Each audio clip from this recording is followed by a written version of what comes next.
Bruno Fernandes គាត់គឺជាកីឡាករដ៏ល្អម្នាក់ចាប់តាំងពី388ប្រកួតគាត់អវត្តមានតែ17ដងតែប៉ុណ្ណោះនៅក្នុងក្លឹបនិងជម្រើសជាតិគាត់គឺជាកីឡាករដ៏ល្អម្នាក់តាមសារព័ត៌មាន Mundo Deportivo ក្លឹបរបស់ Barcelona Camp Nou Sport 45អាចនឹងទទួលអ្នកគាំទ្រ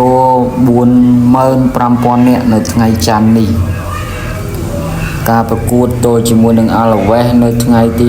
29ខែវិច្ឆិកាខាងមុខនេះវាមិនត្រូវបានច្រានចោលទេថាវានឹងវិលត្រឡប់លឿនជាងនេះទោះសម្រាប់ការប្រកួតទល់នឹងក្លឹប Athletic Club ក៏ដោយ Pedri តើខ្ញុំគួរយកនរណាមកបាសេឡូណាក្នុងនោះគឺចាមូម៉ូសាឡាគាត់គឺជាកីឡាករដ៏អស្ចារ្យម្នាក់គូបញ្ជាក់ផងដែរថាចាមូសាឡាគឺរបួសនៅមិនទាន់ជាសះស្បើយឡើយទេកីឡាករអាល្លឺម៉ង់រូបនេះគឺជាកីឡាករវ័យក្មេងដែលពោរពេញទៅដោយទេពកោសល្យម្នាក់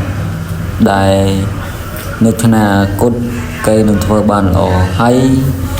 ទោះយ៉ាងណាកីឡាករ Pedri បានជ្រើសយកជូម៉ាមូសាឡាមកក្លឹប Barcelona បើសិនតែគេអាចជ្រើសរើសបានលោក Florentino Perez មិនមានចេតនាណាមួយចាកចេញពីក្លឹប Real Madrid នោះទេនេះបើតាមលោកកូពេបញ្ជាក់គូបញ្ជាក់ផងដែរថាលោក Florentino Perez គឺជាអ្នកដឹកនាំអគ្គនាយក Real Madrid ដ៏ជោគជ័យម្នាក់នៅក្នុងប្រវត្តិសាស្ត្រផងដែរគាត់ក៏បានលាលែងនៅក្នុងឆ្នាំ2015ហើយក៏បានចូលដឹកនាំវិញនៅក្នុងឆ្នាំ2010 Dean Huijsen លោក De La Fuente បានដក Dean Huijsen ចេញពីការប្រកួតបន្ទាប់ដោយសារពួកគេមានបញ្ហារបួសកីឡាករសញ្ជាតិអេស្ប៉ាញដែល Real Madrid ទិញពីបូណាម៉ៅក្នុងតម្លៃ65លានផោនរូបនេះគឺមានបញ្ហារបួសបញ្ជាក់ពីគ្រូបង្វឹកសញ្ជាតិអេស្ប៉ាញ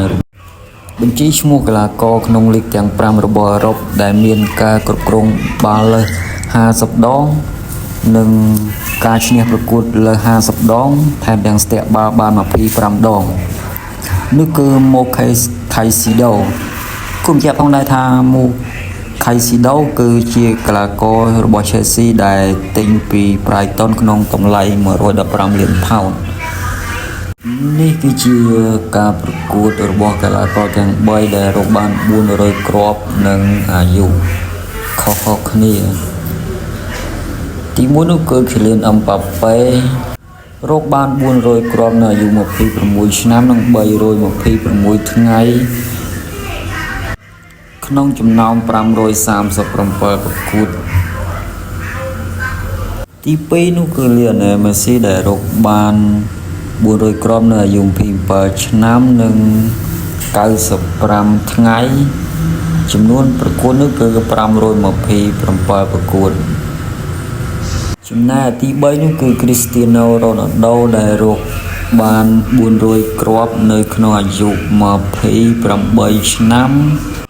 355ថ្ងៃក្នុងចំណោម655ប្រកួត